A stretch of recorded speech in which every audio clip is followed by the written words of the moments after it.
Guys, welcome to back education Nikhil study में। आज की वीडियो आपके लिए इसमें बहुत इंपॉर्टेंट क्वेश्चन देखने को आपको मिलेंगे।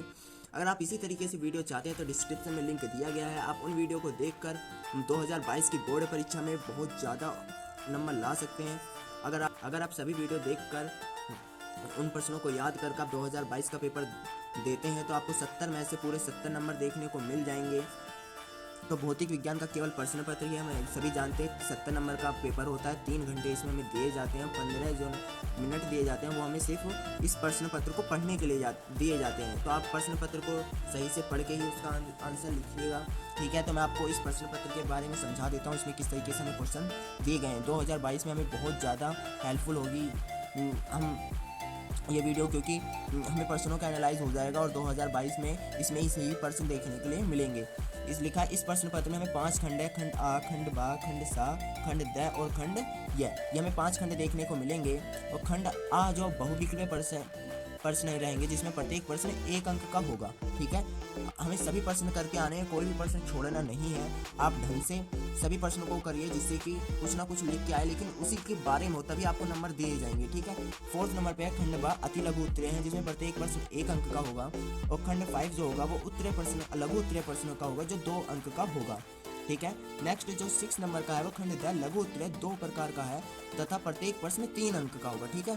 प्रत्येक प्रश्न 3 अंक का हमें इसमें देखने को मिलेगा। 7 पे जो लास्ट है विस्तृत उत्तरीय प्रश्न, प्रत्येक प्रश्न 5 अंक का है और इस खंडों में 4 प्रश्नों में से अतिरिक्त विकल्प का चयन प्रदान किया गया है। मतलब कि आप 5 प्रश्न 5 अंक का होगा और इसमें आपको अथवा करके दूसरा प्रश्न में दिया गया होगा। तो आप ये नंबर पता चल गया। टोटल हमारे 70 नंबर का पेपर बनता है। आप ढंग से अगर क्वेश्चन करेंगे तो 70 नंबर आपके कहीं नहीं जाएंगे, ठीक है। अगर आप हमारे चैनल पर नए हो तो चैनल को सब्सक्राइब कर लीजिए और लाइक कर दो, जिससे कि हमारा मोटिवेशन बना रहे और हम आपके लिए इसी प्रकार से वीडियो लाते रहें। तो चलिए वीडियो स्टार्ट करते हैं, ठीक है। देखेंगे फर्स्ट प्रश्न जो लिखा है, क्या निम्न में से कौन सा पीएन संधि डायोड उत्क्रम अभिनत है। इसने क्या कहा, उत्क्रम अभिनत पूछा।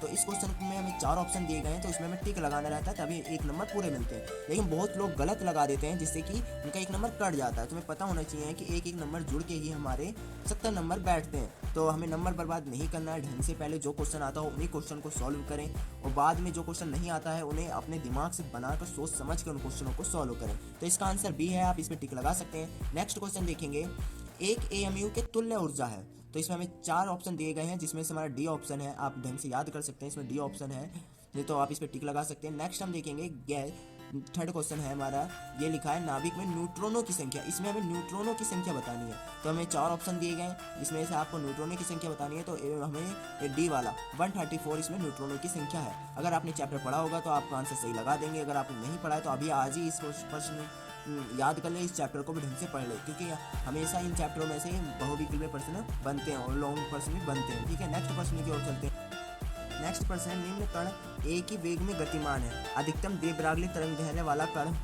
क्या है। तो आप इसमें 4 ऑप्शन है। इसमें बीटा कण जो होगा वो हमारा अधिकतम देवरागली तरंग दैर्घ्य का बीटा कण ही अधिकतम गतिमान होगा, ठीक है। नेक्स्ट हम प्रश्न की ओर बढ़ेंगे, जिसमें लिखा है एक विद्युत चुंबकीय तरंग में विद्युत क्षेत्र का आयाम 6 वोल्ट मीटर है, चुंबकीय क्षेत्र का आयाम क्या होगा। इस क्वेश्चन को आप सॉल्व करके आप हमें कमेंट बॉक्स में इसका आंसर जरूर बताएंगे, जिससे कि हम भी तो देखें आपको कितना अपनी तैयारी आपकी हुई है। अगर आपने तैयारी नहीं कर रखी है तो आप हमारे साथ जुड़े रहें, चैनल को अभी सब्सक्राइब कर लें, जिससे कि हम आपके लिए इंपॉर्टेंट क्वेश्चन लाते रहें। आप उन्हीं प्रश्नों को पढ़कर आप फिजिक्स और सभी सब्जेक्ट में अच्छे नंबर ला सकते हैं। नेक्स्ट क्वेश्चन हमारा, एक 24 ओम प्रतिरोध वाले तार को समबाहु त्रिभुज के रूप में मोड़ा जाता है किन्हीं 2 शीर्षों के बीच प्रभावी प्रतिरोध है। इसका भी आप आंसर हमें कमेंट करके जरूर बताएंगे, ठीक है। इन 2 क्वेश्चनों का आंसर आप कमेंट करके बताएंगे। नेक्स्ट हम प्रश्न की ओर चल रहे हैं, जिसमें खंड बा स्टार्ट होता है, जो 1 नंबर का होगा, ठीक है। सभी प्रश्न, पहला प्रश्न है इसमें, गतिमान आवेश में कौन कौन से क्षेत्र उत्पन्न होते हैं। गतिमान आवेश में कौन कौन से क्षेत्र उत्पन्न होते हैं, इसका आंसर आपको पता होगा तो हमें कमेंट करके जरूर बताइएगा। नेक्स्ट हम सेकंड प्रश्न देखेंगे, विस्थापन धारा को परिभाषित कीजिए। आपने याद कर रखा होगा, नहीं याद कर रखा तो अभी याद कर लीजिए, ये भी क्वेश्चन बहुत बार पूछा गया। नेक्स्ट हम थर्ड क्वेश्चन देखेंगे, किसी पतले प्रिज्म में उत्पन्न न्यूनतम विचलन कोण 10 डिग्री है, तो प्रिज्म का कोण ज्ञात कीजिए। प्रिज्म के पदार्थ का अपवर्तनांक 1.5 है, ठीक है, ये 1.5 है। प्रिज्म का अपवर्तनांक 1.5 है। ठीक है। नेक्स्ट क्वेश्चन देखेंगे, प्रकाश में विवर्तन के लिए आवश्यक शर्त क्या है। इस क्वेश्चन को भी याद कर लिए, इंपॉर्टेंट है, आपके लिए बहुत ही ज़्यादा हेल्पफुल हो सकता है, 2022 में देखने को मिल सकता है। नेक्स्ट क्वेश्चन बढ़ेंगे, किसी धातु के कार्यफलन का मान 6.6 इलेक्ट्रॉन वोल्ट 6.6 इलेक्ट्रॉन वोल्ट है, धातु की दहली आवृत्ति की गणना कीजिए। इसका आंसर आप हमें जरूर कमेंट करके बताएं, इसका आंसर आप हमें कमेंट करके बताएं, क्योंकि आप इसे सॉल्व करके आंसर हमें कमेंट करके बता सकते हैं। ठीक है। नेक्स्ट क्वेश्चन में पढ़ेंगे, उस प्रयोग का नाम लिखिए जिसमें इलेक्ट्रॉनों की तरंग प्रकृति सिद्ध होती है। इलेक्ट्रॉनों की तरंग प्रकृति सिद्ध होती है, तो उस प्रयोग का नाम लिखना है। ठीक है। नेक्स्ट क्वेश्चन आप हमारा सेकंड खंड 7 शुरू होता है, जिसमें हमें 2-2 नंबर के प्रश्न देखने को मिलेंगे। पहला प्रश्न देखते हैं इसका, एक धारामापी की कुंडली का प्रतिरोध 100 ओम है, 5 मिलीमीटर एम्पियर धारा से इसमें पूर्ण स्केल विक्षेपण प्राप्त होता है, इसे 0 से 10 एम्पियर परास के अमीटर में कैसे परिवर्तित करेंगे। ये सवाल है, थोड़ा कठिन है, आप प्रैक्टिस करेंगे तो आप इसे जरूर सॉल्व कर सकते हैं, लेकिन आपको घुमाकर इसी तरीके से बोर्ड परीक्षा में क्वेश्चन दिए जाएंगे जिससे कि आप उसमें ज़्यादा समय व्यस्त करें। तो आपको समय को मेंटेन करके चलना है, तभी आपका टाइम आपके पेपर के हिसाब से पहले होना चाहिए, जिससे कि आप दोबारा से अपने पेपर का चेक कर सकें। ठीक है। नेक्स्ट क्वेश्चन देखेंगे, नमन कोण से आप क्या समझते हैं, चुंबकीय भूमध्य रेखा पर नमन कोण का मान बताइए। इसमें 2 क्वेश्चन पूछे, नमन कोण से आप क्या समझते हैं उसकी परिभाषा लिखनी है और भूमध्य रेखा पर नमन कोण का मान बताना है। ठीक है। अगर आपने याद नहीं कर रखा तो याद कर लें। नेक्स्ट क्वेश्चन देखेंगे, निम्न विद्युत चुंबकीय तरंगों का एक उपयोग लिखिए। इसमें एक उपयोग लिखा है तो आप 3-4 उपयोग याद कर लें, जिससे कि आपको दिक्कत ना हो। नेक्स्ट क्वेश्चन की ओर चलते हैं, हमें एक्स किरण और पराबैंगनी तरंगों पे लिखना है। ठीक है। नेक्स्ट क्वेश्चन हमारा फोटो डायोड का सिद्धांत क्या है। ये इंपॉर्टेंट क्वेश्चन है, आप इसे अच्छे से याद कर लें, बहुत बार पूछा गया है। ठीक है। वैसे तो इंपॉर्टेंट सभी हैं, आप इस पेपर के माध्यम से समझ चुके हैं कि 2022 में पेपर कैसा बनने वाला है। नेक्स्ट हम देखेंगे खंड 10 है, जिसमें प्रश्न हम देखेंगे, उसमें हमें सभी 3-3 नंबर के प्रश्न देखने को मिलेंगे। क्या है जो है, समांतर प्लेट संधारित्र की धारिता के लिए सूत्र का निगमन कीजिए। बहुत ही इंपॉर्टेंट क्वेश्चन है, हर बार पूछा जाता है, आप इसे ढंग से याद कर लें। नेक्स्ट हमें सेकंड नंबर पे भी देखा जाता है, अनुमगन वेग के आधार पर ओम के नियम का निगमन कीजिए। इन दोनों प्रश्नों अच्छे से आप रख लें, जिससे कि आप भूलें ना, क्योंकि ये प्रश्न बहुत बार पूछा गया है और हमें हर बार बोर्ड परीक्षा में एक चित्र के माध्यम से सवाल जरूर दिया जाता है, इसलिए उस चित्र ये चित्र है।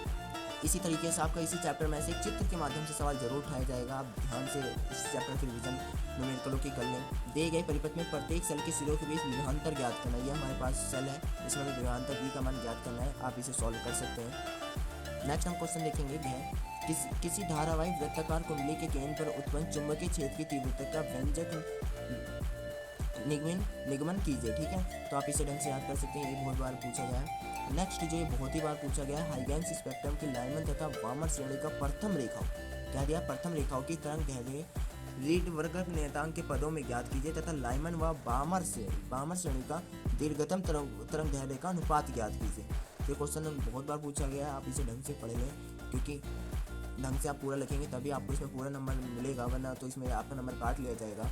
नेक्स्ट हम पढ़ेंगे प्रश्न 5 की ओर, जिसमें लिखा है, हाइड्रोजन सदृश परमाणु के लिए बोहर की परिकल्पना का उपयोग करते हुए परमाणु n की कक्षा का त्रिज्या ज्ञात करना है। ये इंपॉर्टेंट क्वेश्चन है, आप ढंग से इसका रिवीजन कीजिए। लिखा, मैं एक बार फिर से पढ़ के बता देता हूँ। हाइड्रोजन सदृश परमाणु के लिए बोहर की परिकल्पना का उपयोग करते हुए परमाणु में n की कक्षा की त्रिज्या ज्ञात करना। ठीक है।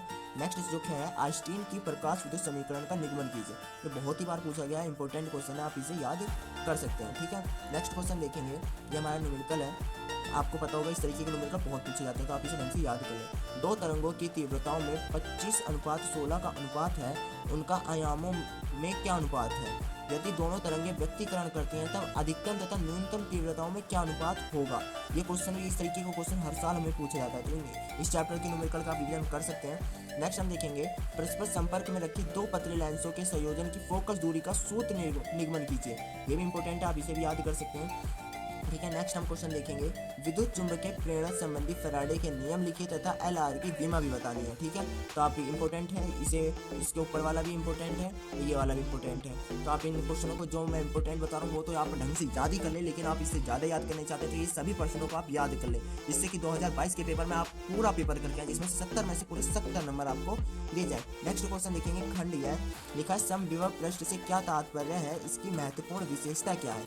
आवेश को 2 खोखले सकेंद्र गोले पर जिनकी त्रिज्या R1 व R2 है, इस प्रकार वितरित है ताकि उनके आवेश पृष्ठ घनत्व भी समान है, तब गोले के उभयनिष्ठ केंद्र पर विद्युत विभव ज्ञात कीजिए। ये आपका 5 नंबर का क्वेश्चन है। सभी आपके जितने भी हम नेक्स्ट क्वेश्चन लिखेंगे सभी 5-5 नंबर के लिखेंगे। 5 नंबर में हमें थोड़ा ऑप्शन एक दिया जाता है जिससे कि हम वो वाला ना कर सकें। तो दूसरा प्रश्न ये दिखा है, गॉस के नियम से एक अनंत लंबाई के आवेशित तार के कारण किसी बिंदु पर विद्युत क्षेत्र की तीव्रता के लिए व्यंजक प्राप्त कीजिए। तो आप ये क्वेश्चन कर सकते हैं। आपको जो आता है ऊपर वाला आता है तो ऊपर वाला आप सॉल्व कीजिए, नीचे वाला आता है तो नीचे वाला सॉल्व कीजिए। सभी प्रश्न सॉल्व कीजिए, एक ही प्रश्न छोड़ के नहीं आना है। नेक्स्ट हम देखेंगे प्रश्न 7। एक प्रत्यावर्ती धारा परिपथ में प्रेरकत्व L, धारिता C तथा प्रतिरोध R श्रेणी क्रम में जुड़े हैं। परिपथ की प्रतिबाधा Z तथा कलांतर के लिए व्यंजक प्राप्त कीजिए।